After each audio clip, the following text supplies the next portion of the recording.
you said settle it in Smash, right? Well, in order to do that, we need to set the stage.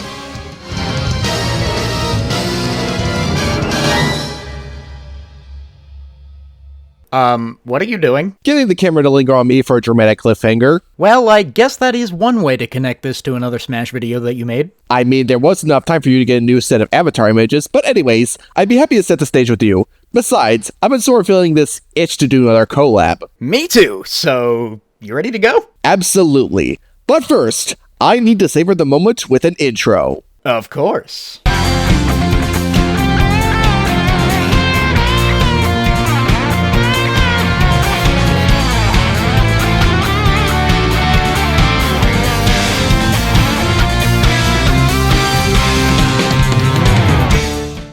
Both of us love the Super Smash Bros. Series. There's plenty to celebrate about it, from the amount of characters that have broken boundaries on who can be included, to all the fun and exciting matches seen in tournaments or even just normal play sessions. Though one aspect that I don't think gets enough attention is the stages. I absolutely understand the general desire to play on Battlefield or FD forms with minimal to no hazards so that nothing gets in the way. Trust me, I am 100% like that as well. As am I. Roughly more 85%, but still. However, when looking at the bigger picture and just how many stages of different varieties that we've gotten over the course of the games, I think they deserve a lot more attention. So that's what we're here to do. So for the criterion of this list, since Plant and I have different views on what we look for in a stage, as I value having a degree of random chaos in my matches, keyword being a degree, whereas I care more about the general stage structure and how easy it is to navigate without something beyond player control randomly changing the match, we thought it would be a good idea to base the order off how well it meets that middle ground, being fun to fight on for more casual and competitive matches, or how anything that references the series present makes it even better rather than breaks. Also, minor detail, with this being more personal ranking on both of our interests, game and franchise bias will definitely be a thing if everything else we look for checks out. And to give as many stages as possible their dues, we're going to pick at least one stage per game and limit each franchise to just 3 spots. That'll help keep our personal biases in check and give us a little bit more to talk about. With all that said, I think it's time we started this in a way I completely forgot about in my previous Smash video. You ready, Plants? Oh, am I ever.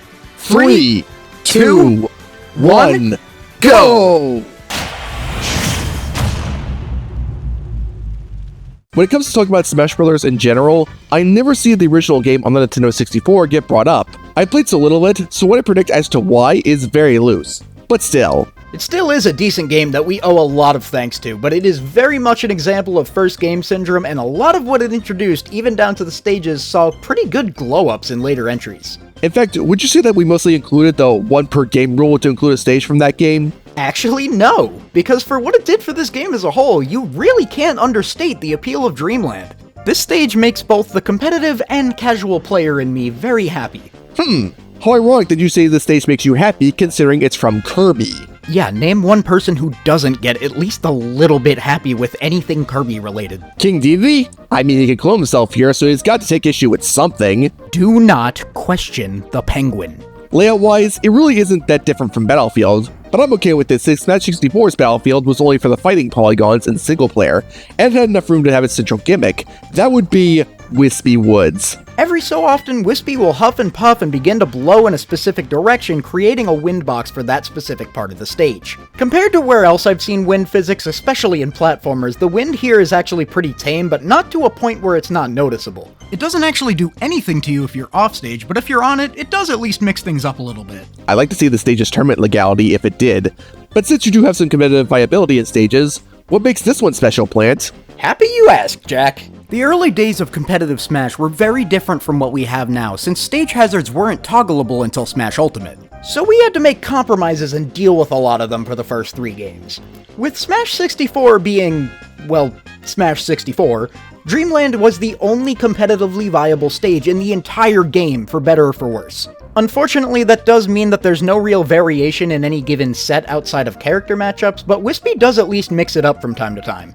This is one of the rare situations where I think the stage hazard actually benefits the entire competitive scene of the game, since without any hazards at all and only one viable stage, Smash 64 would be pretty boring. Huh. When you put it like that, I guess you got a point. For aesthetics, being Kirby fans ourselves, this stage does a really solid job too. The coloration is on point. I like how it tries to keep the blocky nature of the N64 in later versions, and the Bronto Birch and King Dedede cameos are welcome too. It's just a simple, fun stage to fight on, and I was really happy to see it come back in every game in the series. Well, except Brawl for some reason. At least Wispy got to keep his job in Green Greens.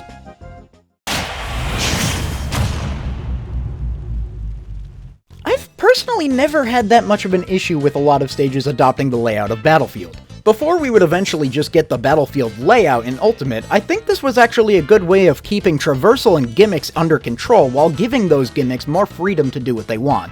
Sometimes those gimmicks are very small and subtle, like in the aforementioned Dreamland. And sometimes you can just bring forth Final Fantasy summons. That one's later in the series, Jack. Are you... Okay, what? I was busy summoning this Chocobo while you were setting the segment up. But you can't summon a Chocobo on that stage. I know. I don't really care. And neither does he. Chocobos make everything better. Well, you're not wrong. It even came with a Moogle. Subscribe to Jack the Lightning Ripper and the Plant Commander, Koopo! Don't look at me, I'm not gonna argue with it.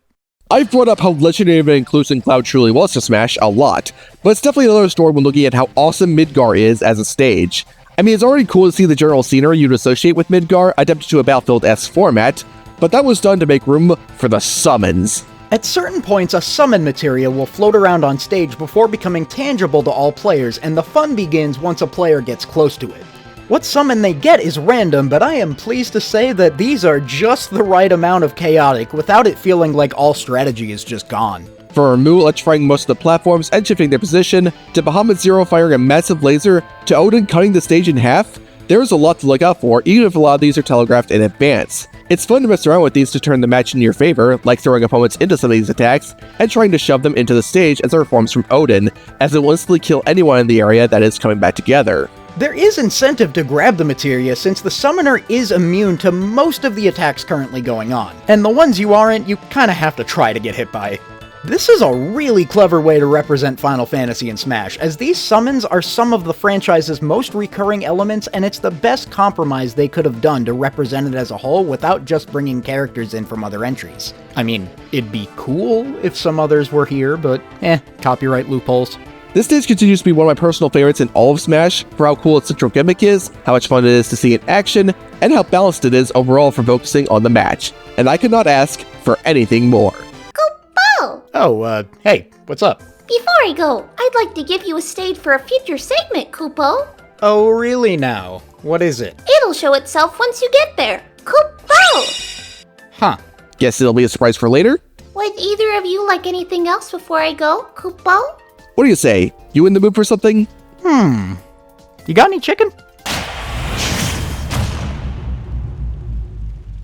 So, Plant, you want to see if there's anything on TV while we chow down? Sure. Big race at Port Town is about to start, and watching that right now would feel just right. Wait, Port Town? Yep. Oh, we've hit the jackpot. Conceptually, the idea of being on a stage that's moving from section to section all the while having to avoid the racers as hazards is not alien to F-Zero, as that was done in Mute City and Melee. Not the inferior Mute City introduced in 3DS. But that idea was definitely upgraded in Port Town Aerodrive. While the impact of these race cars really hurts if one manages to collide with a player, and it's not always a guarantee when they will show up if they can, you will know when they are coming if you keep an eye on the background. This may sound like they take the fun out of the stage, but it's not that big of a deal since the timing of them is pretty consistent if they do appear, and the ports where they do are pretty easy to traverse, let alone fight on, and dodge when the time is right. Because the way these cars are programmed is really consistent, they add a certain intensity factor to the stage that makes it more fun, and in certain scenarios, they can make for some absolutely hilarious moments, especially with friends. It also helps that there are some sections where they can't appear, and there are certain parts where the terrain itself can damage the player during the moments where the stage is in motion. Another thing I'm fond of is that while the stage goes around the track in the direction it's meant to go on, the parts where it stops are not the same for every lap, or every match. Sometimes you have as much walk room as it will allow, and sometimes you have to do a little more platforming to stay on, which makes the stage very replayable. As a massive fan of F-Zero GX, it makes me really happy to see something from that game represented here, even more so in Brawl, which directly reuses assets from it. This is honestly one of my favorite tracks to race on in GX, and the attention to detail here is remarkable. Seriously, either this entire map is ripped directly from GX's source files, or they did one hell of a job recreating it. It's basically one-to-one, right down to the background elements. Hey look, it's Rob. Now that you say that, Plant, I'm thankful this kind of asset reusing was done in Brawl. Imagine if it was done in 4 and Ultimate. I mean, it wouldn't be that bad. There's so many stages to go around, and most people would... Oh, now I'm thinking about it. Yep, now all the buzzwords are flying in at Mach 20, aren't they? The internet is dumb. Hey Plant, I just thought of a good way to open up the segment. And what would that be? Come here. You know, I was actually thinking the same thing. Great! Now let's open up with one question.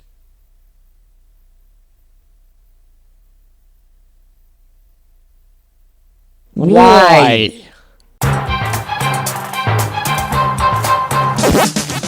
This is one of many, many stages that I am shocked were not brought back in Ultimate. Out of every one of the retro stages we've seen, this is probably the one that does the best job paying homage to its original game. Stages named after classic games generally tend to be the most hit or miss, mostly miss, for their central gimmicks taking away from the experience. MasaeAnela doesn't fall into this trap, but its central gimmick actually meshes well with the core Smash gameplay.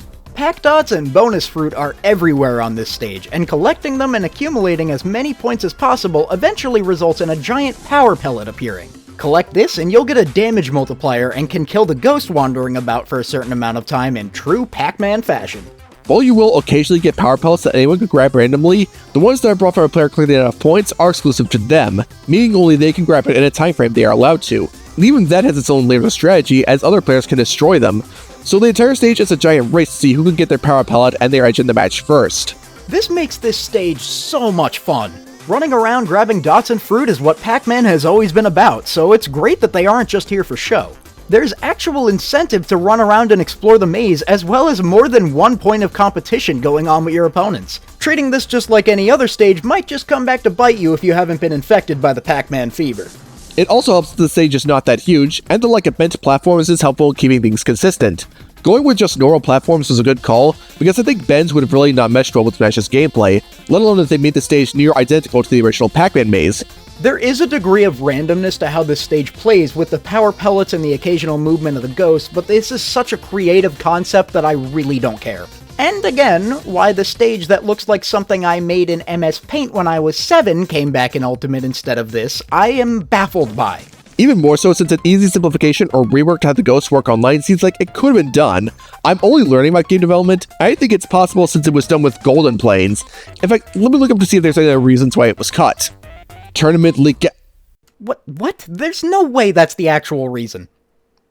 I don't buy that for a second. 75M is still here. Either way, Nintendo has some explaining to do. Thanks a lot! Oh, it's number 11 now. That means it's time to talk about the stage that Moogle gave us earlier. Wonder what that could be. Oh. Guess that was an easy pick. It's still incredible to me that we got Sora in Smash at all, but even if Nintendo only had so much to work with in terms of what they were allowed to use for a stage, they still had plenty to pick from with Destiny Islands, Traverse Town, Twilight Town, even The World That Never Was. But Hollow Bastion is probably the best choice they could have made. It's been a massively iconic world in every KH game it has appeared in, and probably the biggest location that says Kingdom Hearts they could have used, so I'm really happy to see it here, even if most of it is just for visual flair. Yeah, the stage is mostly a flying platform going around the tower in this world, with it on the way of having something to interact with in the match. Now even some platforms coming in akin to Umbra Clock Tower or Yggdrasil's Altar. In that regard, there's admittedly not much to talk about aside from just how cool it is to see Kingdom Hearts stuff here. But then we get toward the end of the match and the stage turns into the Dive to the Heart where the fan service is dialed up tenfold. Again, not many interactions, but seeing all these patterns is still amazing. It's even better due to this being one of a couple areas that go beyond just sticking with Kingdom Hearts 1 and base their patterns with things associated with the feature character from other games. Riku's pattern features a lot more from Chain of Memories than the original, and they even reference characters and icons from games like Birth by Sleep and even 358 over 2 days. I really dig all 7 of these. 7? Yeah, 7! Of course there are. Sakurai and Nomura are definitely being really funny right now. There's only so many times we can see how much this stage really just hits the right notes with the fan service that I think you all have got it memorized by this point. But sometimes, that is part of the appeal with Smash Bros. Stage. Working with Kingdom Hearts and all the massive licensing issues that come with it must have been insanely hard, which is why it's a bit disappointing that we didn't get that many music tracks. But the fact that we got this stage along with Sora himself really does give it that special feeling. A feeling that makes me so happy I could really go for some sea salt ice cream right about now. Oh my! Somebody else to have ice cream with!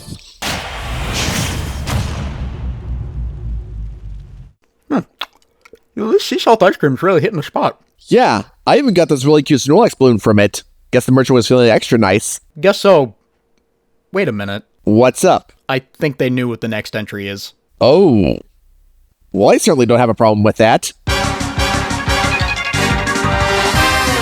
Once in a while, we get stages where the devs just decide to be really weird. But even by those standards, Pokefloats is bizarre. You're fighting on top of giant Pokemon in a random pink void. Not even balloons, just models of Pokemon. Well, except for Onix. The Onix here is tiny. But yeah, I don't exactly know how I should be feeling about all this, and I get the feeling that if I think too much, the worse things will get. So I'm just gonna stop and say that the stage is really neat. Good call. The very sight of the stage is surreal enough, but because every Pokemon varies in size and moves at different speeds, it's a stage that requires a good amount of dexterity to keep up with. None of them actually attack, nor are there any other hazards to watch out for, but the unexpected movement of some of them, like the shrinking Weezing, the Porygon and Unknown traveling across the screen, and the Chansey playing Peekaboo, do keep the players guessing without things getting too cumbersome. It's also just the right amount of compact, so matches don't feel overly drawn out because of the stage size. We'll admit that the surreal visuals and the concepts are mostly why the stage is on here, but how often do you get to fight on top of giant Pokemon in other games? Not very much. Though when looking through a lot of this, I can sort of understand why this stage has not been brought back in other Smash games. Same here, unfortunately. The fact that we have way more Pokemon now than we did when Melee first came out is one thing. But with all these models ripped straight from Pokemon Stadium 2 and the trouble they'd face trying to animate new models or polish up the ones here, which might not end up the best, I can understand if they believed it wasn't worth the effort. Especially if the stage was a last-minute addition thanks to Melee being rushed. But sometimes, exclusivity can help a stage feel more special, and Pokefloats is definitely a good example. Still really want to see it come back in a later game, or get its virtual successor. Don't we all? Hey Plants! Yeah, what's up? Would you like to know another stage I really want to come back? Unless it was an Ultimate, please. Don't worry, it isn't. It's the stage where we get to monkey around on two planes of existence. Monkey around on Oh, I get it. When Smash 4 was making the rounds, looking to Donkey Kong Country Returns for a stage idea was inevitable, given it was the most recent game in the Donkey Kong series when development started. Sorry, Tropical Freeze. But I am happy that they went the extra mile in taking what could be a very standard stage and made Jungle Hijinks a blast. If Brawl was the point where they started to get more creative with the hazards and general layouts, then Smash 4 was the point where they understood more of the potential and just went crazy with it. And Jungle Hijinks is definitely one of our favorite examples. The way the stage is laid out at face value is already pretty solid with all the things you'd expect, but then you jump into a barrel and get shot into another part of the stage that is in the background. This is an amazing nod to the original game, and there's a lot to this that makes battling here more dynamic, beyond just witnessing multiple fights go on at the same time, if 4 players are here. The background is much bigger than the foreground, and the launch power is actually higher back there, which you can use to your benefit. The cannons themselves have their own layer of strategy, as the collision the fighter has with whatever layer they were shot to has a hitbox, and after using one, the fighter can't immediately use another for a while. If they try to, the result literally blows up in their face. There's also times where the terrain on one of the sides will collapse, leaving a bunch of cannons that'll return anyone to the available terrain on the other end. There's not only a lot of diligent thinking involved to make the most out of these, it also leads to the environment being a lot of fun to mess around with, and fights being more fun as a result. It is a massive shame that this stage got cut in Ultimate, more than likely because the background gimmick will be problematic with Stage Morph, but just another stage to show that Smash 4 still does have worth. Also... Yes! Plants! Every once in a while, these screaming pillars will show up and you can knock them down. I swear I did not intend for that to happen. You sure? That was suspiciously good timing. I swear, you can take me to a stage that would be great for cage matches if you think otherwise. I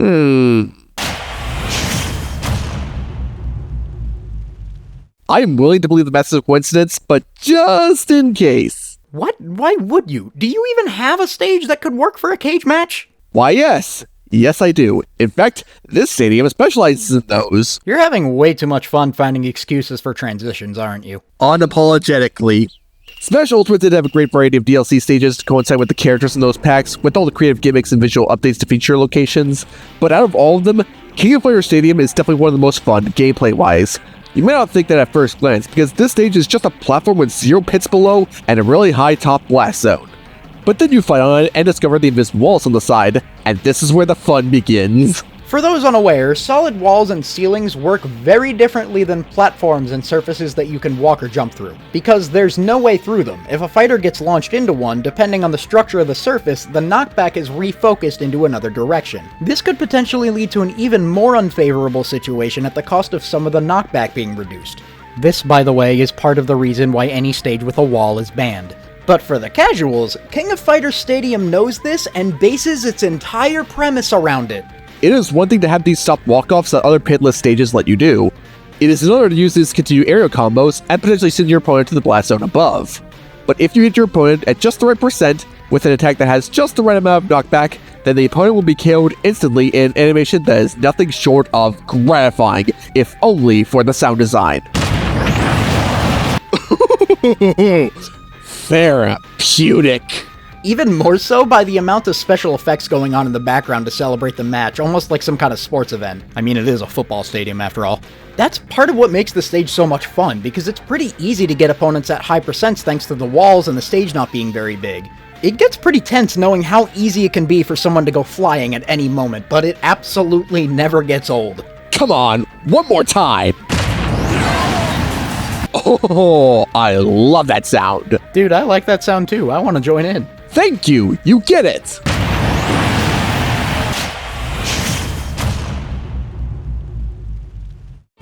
Always check in. Red 1, standing by. Red 4, standing by. Red 7, standing by. Red 11, standing by. Red 2, standing by. Red 8, standing by. Red 5, standing by. Worth it? Worth it. Up next we have Orbital Gate Assault. Now here's a stage that is amazingly thrilling. Every Star Fox stage as of this point has primarily been on a space cruiser, the Great Fox more often than not, just flying through an iconic location, with the most interaction being with the actual battle on Corneria, where the R-Wing could be used as a platform, and the Great Fox's laser as a hazard. Those are still great, granted, but this time, they made the entire battle the stage. I find that amazing, because ironically, if you don't know what to expect, this stage fools you into thinking it won't be that much different by starting out on the Great Fox. But if you do know what to expect, this ship is handy to get the match going. And then when the fight is taken onto a missile, things really get going. The entire stage has you jumping between missiles launched at the gate and the R-Wings in the midst of battle. The missile sections have moments where they push against the orbital gate, which include electric walls that you can launch or throw anyone into for some easy KOs. It's fun to set opponents flying at weird angles with these, and the stage feels perfectly paced, being in a giant adrenaline rush, but not to a point where it's hard to keep track of what's going on. Personally, I think the sections with the R-Wings are a little hard to manage since their tilting and occasional position switch in the last one can be pretty cumbersome. Not unlike Lilat Crew's jank sometimes, but if I just want absolute chaos and to be marveled by the imagery, I gotta admit, this fits the bill. I can understand what you mean by the occasional awkward platforming, but I'm sure you can agree that actually being in the center of a space battle, let alone fighting on a missile, is just metal. When putting it that way, definitely. Even Falco agrees with you. And that reminds me, they actually went out of their way to record 2 separate conversations for this stage, one of which actually has the team acknowledging the match and knowing what's going on. I like how Fox secretly has a desire to join despite him protesting, and even Peppy finding amusement, even more so that they got the same voice cast from 64 back, with the exception of Peppy's. It's incredible just how much effort went into designing the stage, even down to the smallest of details. I'm glad how much this tried to take a logical step forward from the previous Star Fox stages, and none of these set pieces ever get old. I find this commitment pretty impressive because according to Sakurai, this single stage took a year to develop, and with how dynamic it is, I definitely believe it. I know from experience how much time and commitment it takes to design, program, playtest, and get ready for release, and I gotta say, the work shows. At the same time though, that kind of effort is the reason why I could understand why this stage didn't come back in Ultimate. Yeah, plus I think this would have been a nightmare to make this work with Stage Morph. But at the end of the day, this is one of those stages that is special based on how far pushed the potential of the game it was in, and won me over in the process. Now Nintendo, can Star Fox Zero get a second chance on the Switch too? Please and thank you. They could do that, but I'd prefer to see Adventures in Assault on NSO. Or better yet, a full-blown remake. Come on, guys, we've been getting a lot of ports and remakes of GameCube games. Can these ones join in, please?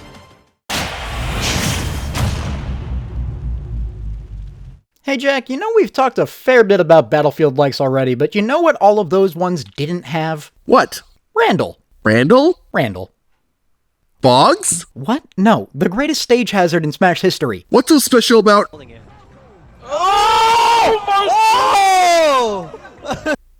Oh! Despite being the most competitively intense game in the series, Melee still suffered from the issue of stage hazards being unavoidable on any stage that wasn't Battlefield or FD.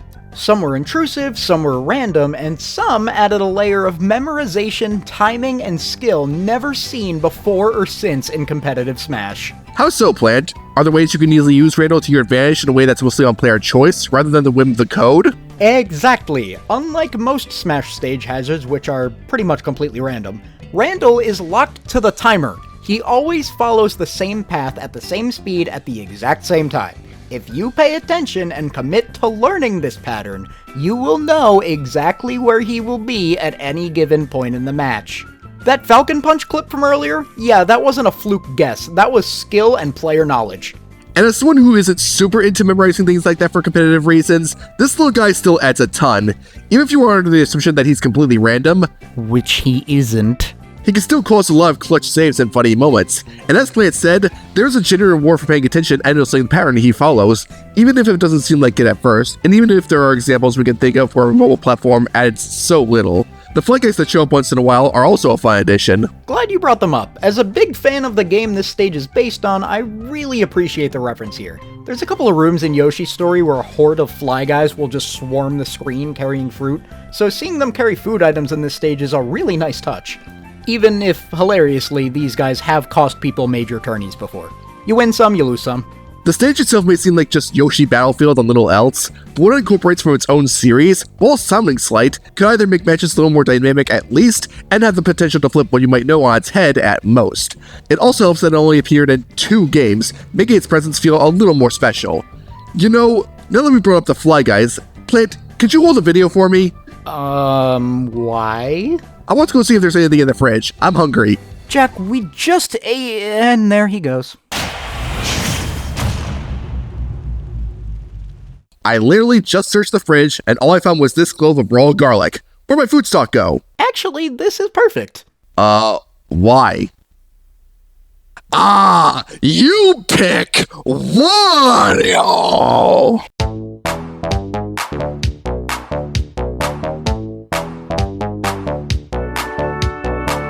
You know, when I was thinking of my personal candidates, I really did not consider this stage initially, but then when speaking over with Plant here, it hit me just how creative and replayable WarioWare Inc. truly is. You know, there was a very brief period of time in the early days of Ultimate's competitive scene where this stage, hazards off obviously, used to be tournament legal. And I'ma be real, I hated it. Everyone I know hated it. These blast zones are way too close to the stage. The vertical platform layout is egregiously high up. There is no horizontal room to fight on. You die so early on WarioWare, it never feels fair. As a competitive stage, this was awful. But trust me, turn those hazards back on and hop into some casual friendlies and you're gonna have a great time. At first, it does not seem like WarioWare has much going on. The crayon drawing aesthetics are cute, and the layout isn't that far off from what we've seen before. But then you remember what WarioWare is about. Garlic, the micro games! And they are incredibly well implemented. Most of them are ported directly from the series, namely the GBA original and Touched on the DS, but there is a healthy variety of them and they synergize very well with what you're already doing. From finding the right way to dodge a flurry of arrows or the rain, to jumping around to avoid a potential hazard, or to using both ground and aerial attacks on specific targets, to just taunting. Things like this make me sad that Ultimate's Online disabled taunting. What's even better is that all these microgames are slightly different each time they pop up. I mean, the popping minigame having the poppers be in different places, and the arrows in the umbrella shifting positions is standard, but I think it's more impressive in the dodgy minigames, as the guy with the hammer and the cars not only come out at different times, but they sometimes like to fake you out and leave you in a bad spot, adding to the chaotic and funny nature of the stage. Heck, the car even likes to jump sometimes. Pretty sure it's violating a bunch of rules of the road like that. Succeeding in these microgames will leave any applicable player with a temporary buff, which ranges from growing in size, becoming metallic, healing a decent bit of health, or gaining temporary invincibility. Admittedly, that last one is a bit much considering how much stronger it is than the rest with how small of a stage this is. All of these still add just the right amount of chaos to any casual match. This stage is so creative with what it does with its source material. You basically get interrupted mid-fight to play some WarioWare, and if that's not perfectly in the spirit of WarioWare, nothing is. In terms of paying homage to the original series, this stage is easily one of the most impressive in our eyes. So, you gonna finish that garlic, Jack? Honestly, no. If I did, let's just say I would need a minute to recuperate. Point taken. I don't even eat garlic.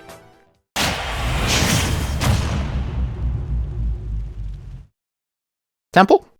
Temple.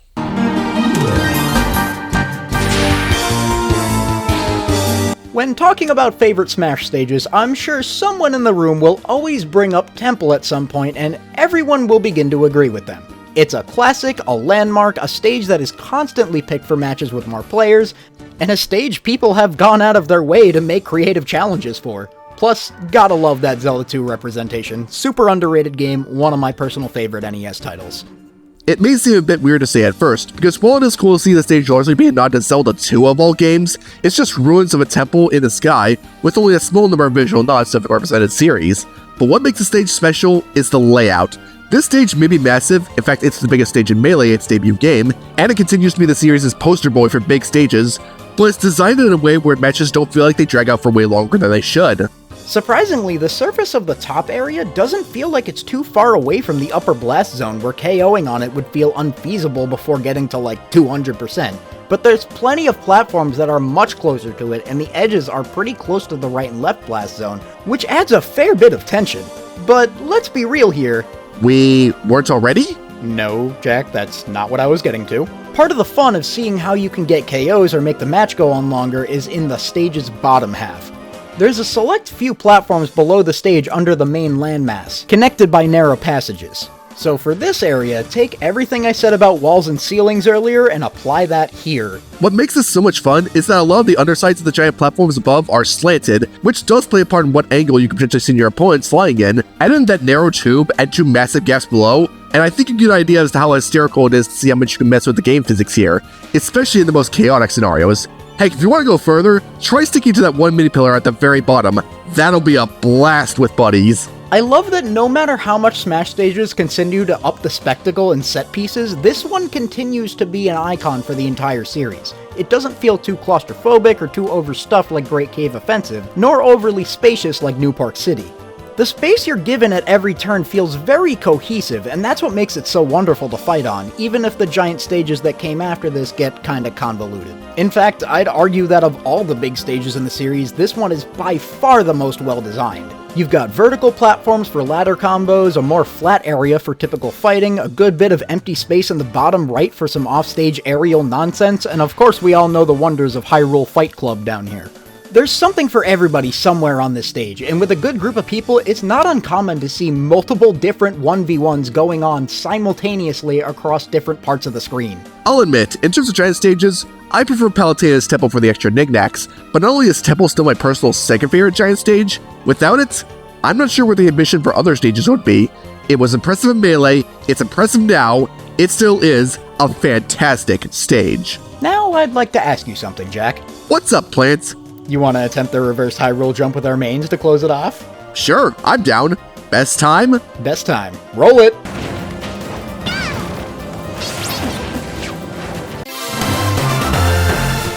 They call me the Lightning Ripper for a reason. The blessing of that up B.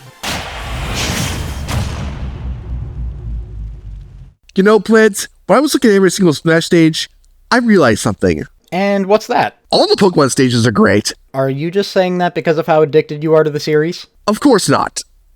Okay, maybe a little bit. Biases aside, I actually agree with you. That didn't go the way I expected, but I'm happy to lead to this result. Up top! Absolutely.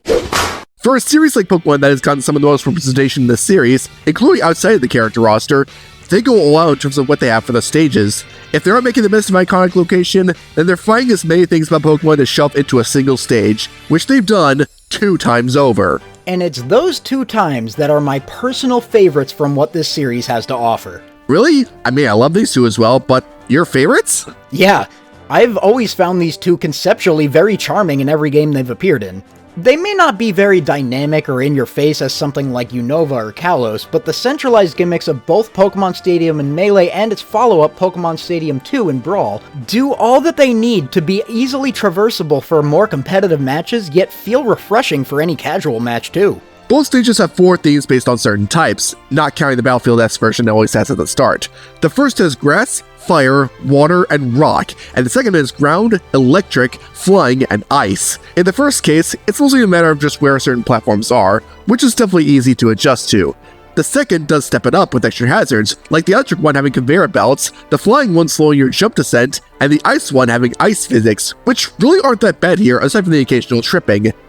You know, now that I say that, it's quite funny how the stage with this layout was introduced in Brawl, the one with tripping as a frequent mechanic. I really like these changes, because it's really charming to see the stadium morph to fit certain layouts, and I like the choice in scenarios they go with for each type.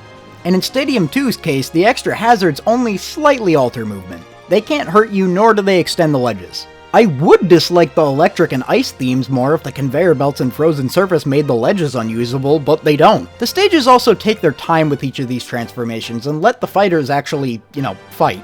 So it's easier to appreciate these details more because they give you the time instead of just changing the stage every 20 seconds or so. I also find it really cute how in the case of the second one, various different Pokemon come in to spectate on the match itself.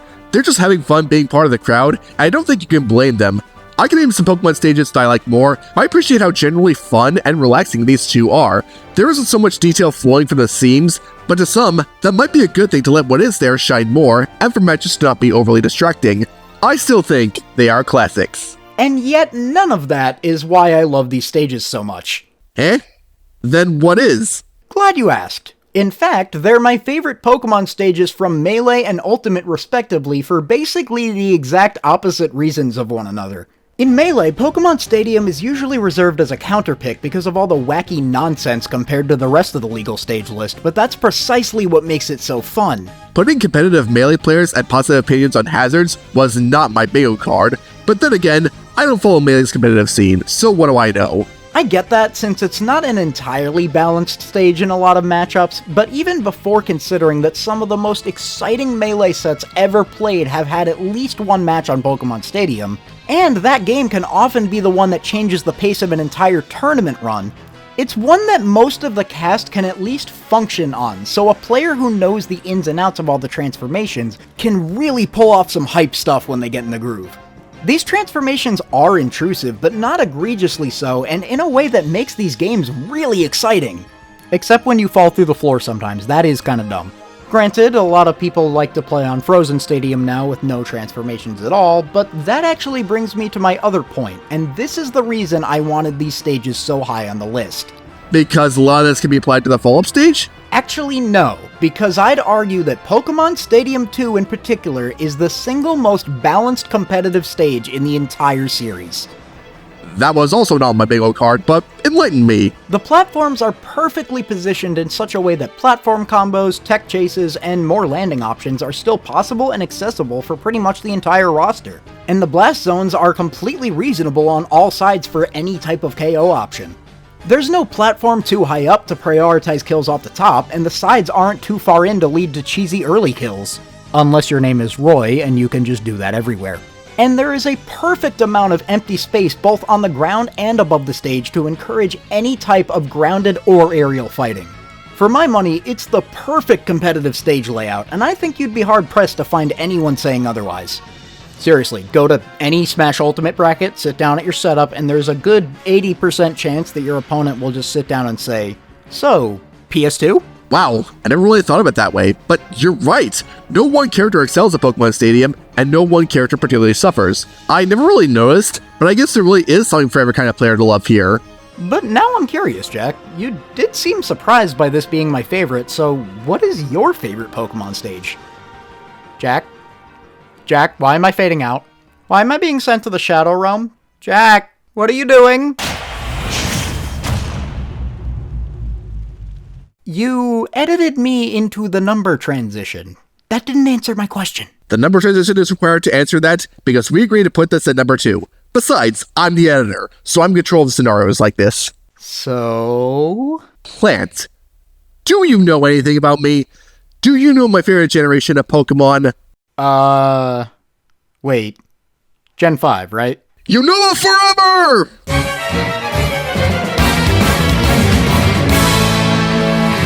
It is incredibly unfortunate that we never got a Pokemon from Generation 5 playable in the roster, and the easiest candidate for one got relegated to being a Pokeball assist. But given how nuts this stage is, and how much love they gave Unova with this, and all the incredible music remixes, I will happily accept it. As will I, because I like how they got a little bit more specific with what place and moment they based this stage off of. Unova already has plenty of iconic locations that could work in a stage format. Castelia City and the numerous highlights, which in hindsight would have been redundant with Lumio City being right there. Nimbasa City being a massive fun fair, even Pokestar Studios. But having it not just take place at the League, but base it off the climax of the first Black and White where Team Plasma actually succeeds in taking over the League and summons an entire castle to solidify their reign is absolutely brilliant. Even more so now because the series has yet to try something like this again. The castle appearing from behind makes for a great visual set piece combined with the stormy sky, which really gives the stage a big enthralling atmosphere, but it can also attach bridges to the stage that can act as walk-offs for a while, which is more interesting than just having walk-offs there at all times. But the biggest thing to watch out for with the stage is the Pokemon that spawn here. 2 in particular, as Shaman, Milotic, and Whimsicott don't do anything. In fact, I think Whimsicott's more interested in flowing with the wind than observing the fight. But Rishram's Fusion Flare can light several parts of the stage on fire, which can deal some nasty damage, and Zekrom uses Fusion Bolt to charge into the stage, hitting anyone in the vicinity for huge damage, and if the side of the stage is hit, the entire thing will be tilted for a few seconds. It is a shame that the lighting would eventually lead to this stage being banned in competitive play, but it was fun while it lasted. It's a surprisingly balanced layout, not far off from Small Battlefield, but the Blast Zone placement really made it unique. But honestly, this stage is still a blast casually, especially with hazards on. These Pokemon effects don't stick around for too long, and their attacks are heavily telegraphed, so I think they add just the right amount of chaos without it feeling like the game is trolling you that much. I will happily take this over Palkia making me have to lay upside down on the couch, thank you very much. I personally find it fun to mess around where they will attack, because if you get the opponent lined up just right, those knockouts will be incredibly funny and satisfying.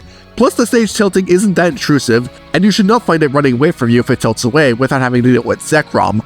I will fully admit that most of my reasons for loving the stage as much as I do ultimately boil down to appealing to my inner adoration for Pokemon Gen 5. But that kind of fanservice is what makes Smash Bros. What it is, so that kind of bias is completely allowed. Even without that extra baggage of adoring Gen 5, this is a really fun stage to fight on, and visually marvelous to look at, especially in Ultimate. I am overjoyed that they brought this back, because while it looked great in Smash 3DS, being brought over to an HD console really did this visual style justice. You said it, Plant. Now, if this order was mine and mine alone, we would be ending here. But Plant's here. Hello, can I interest you in a Castelia cone? Meaning we had to mix and match our orders, meaning we have one more to go. But first, some honorable mentions. Jack, I want to share this Castelia cone with you. They're very good. Oh, sorry, sure, I'll take one. We'll be for the best if we climb up to the top. Rotating personal picks? Rotating personal picks. Palutea's Temple, my personal favorite giant stage in all of Smash Bros., has the right balance between spacious and claustrophobic sections and fun hazards for variety, but it gets that one little extra boost for having Uprising-style codex. It's a shame they got rid of one of the best ones from Smash 4, though understandably as Chrom got promoted. And it is distracting to hear 2 voices for Viridian Ultimate, but these are still good, so you take what you can get. Fountain of Dreams, a visually beautiful stage in Melee and Ultimate, and the rising and falling platforms make it a good shake-up from the other Battlefield-likes. Also, appreciate them pulling from Kirby's Adventure. It's just a shame that it can lag sometimes in Ultimate. I would have loved to see this stick around in Tournament. Kalos Pokemon League, the closest thing we have to a Pokemon Stadium 3. I like the variety of set pieces and hazards, and to me, they make the stage personally more fun than the Pokemon Stadiums. We just went with both of those two because I believe the calmer takes on this idea do give them merit, and they're more iconic to Smash. I see what you mean, but regardless, this stage is still awesome, and so are those. And as a side note, Kalos is another great competitive stage. We need more stages with walls. Wall jumpers are starving out here. Bring back Yoshi's story. Gamer. An awesome idea for a stage based on one of the best minigames from Game & Wario. And just like in that game, Mommy is scary. Like, how are you coming out of the TV? Is this Persona 4? Halberd, this one takes me back to the early days of playing Brawl. It was always fun to fight while flying alongside this thing, and eventually be placed on the bridge while dodging its weaponry. Also, the context of subspace really made it stick out more to me. And here I am, still traumatized by Duon on Intense.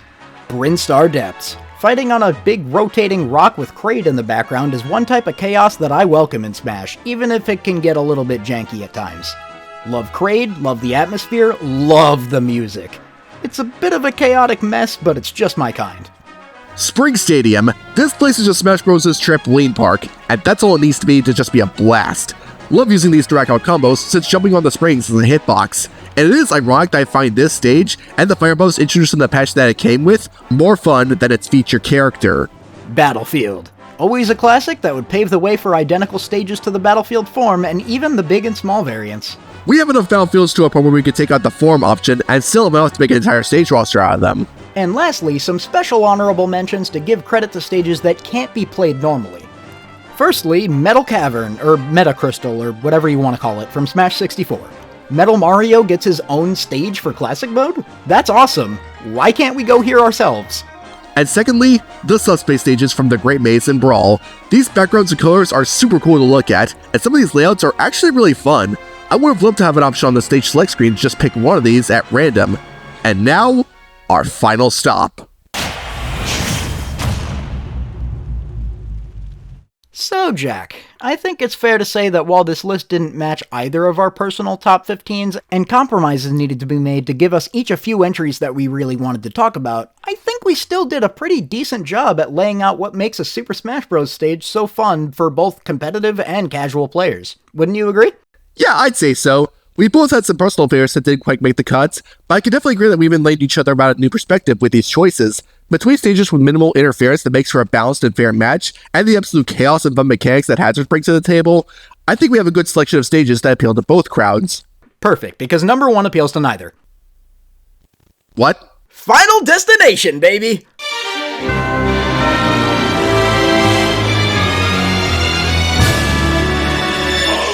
Wait, Plant, what do you mean by appealing to neither? I mean, I'm a big fan of Final Destination no matter the game, and at this point, it has essentially become so iconic and synonymous with the series that it's hard not to imagine a Smash stage roster without one.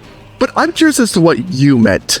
Glad you asked. We've all seen the memes, we all know about no items, Fox only Final Destination, and that this stage has a notorious reputation for being the go-to pick for anyone looking for a competitive match. But would you believe me if I told you that none of that was actually true?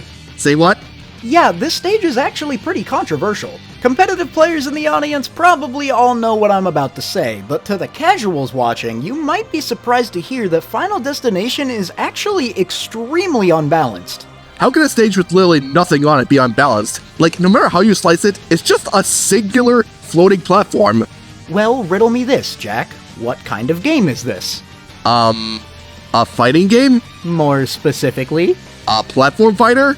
Correct. And what does this stage not have? Platform. Oh. There you go. You see, the whole idea of a platform fighter compared to a traditional fighting game is that there are usually no walls and a lot more freedom of movement. Obviously, it would defeat the purpose if characters were able to just straight up fly, so that means jumping and fighting in the air is a core part of the game by design. And, funny thing about jumping, when you jump, you eventually have to land. Platforms typically make landing safer because there's more places you could go. Without those, you kinda have nowhere to go but directly on top of your opponent. And that's not very safe. Ah, now it's coming together. That's the thing with FD. Since there's only one ground, actually landing is a bit different. See, when you spend a lot of time in the air on something like Battlefield, there are a couple of thin platforms to catch you, so you have something to fall back on. Platforms in general really help you depending on the scenario, so reducing the stage to only one changes the game up dramatically. That's one reason why I love coming back to this stage and setting all other stages to their FD forms a lot of time. But man, I wasn't expecting you to tell me all of that about Final Destination, given its reputation. Yep, it's pretty much always a counterpick only stage, and even then, a lot of players choose to ban it because of how heavily it favors certain playstyles. Melee Marth is notorious for this because it's basically impossible to contest his range on FD without anywhere else to go.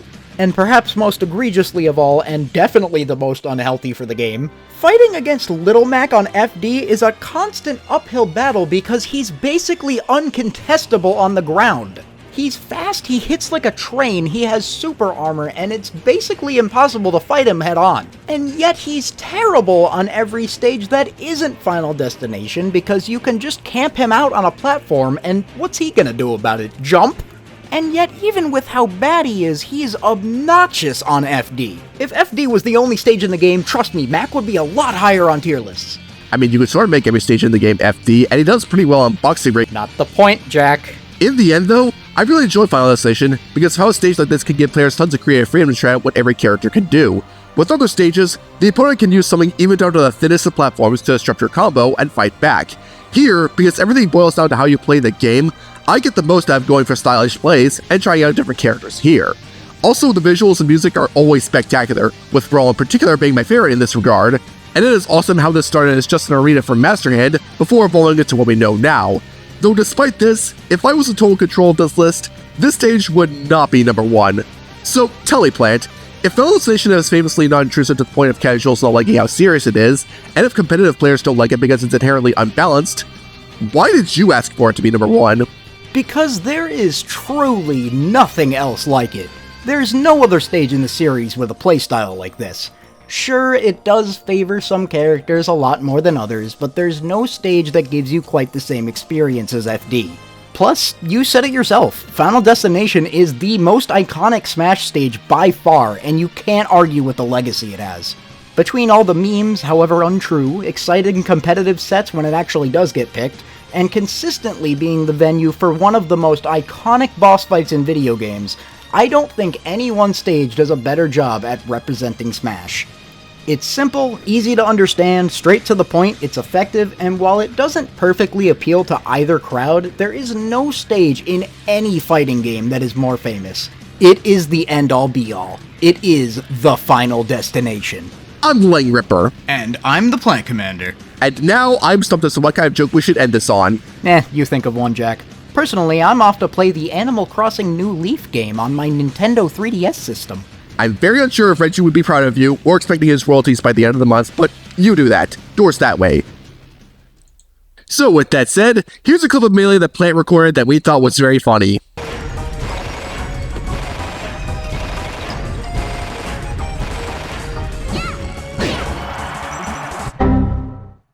Meow.